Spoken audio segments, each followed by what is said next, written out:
Today I'm going to show you how to make an NPC that can follow waypoints randomly, exactly like you see in this example. So let's do it. So first you're going to get my model NPC AI that I just updated right now.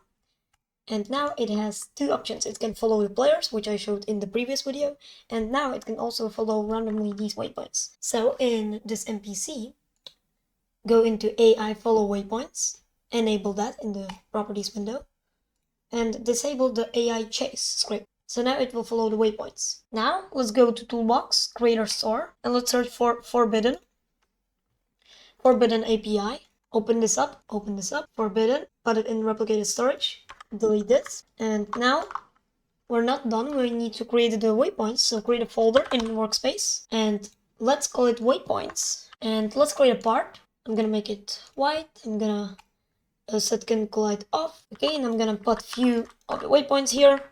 Let's put all of those parts into the folder waypoints and be sure they are unhurt. And let's create a little barrier here. And let's see if it actually works. So let's run. And as you can see, we can even see preview. It works. So if you want to remove those dots, just go into the NPC and AI follow waypoints. And here, visualize disable visualization of waypoints and set that to false. And as you can see, it now doesn't show the dots and it works. So thank you for watching. Be sure to like and subscribe for more videos like this if it helped you out. I'm gonna see you in the next one. Bye!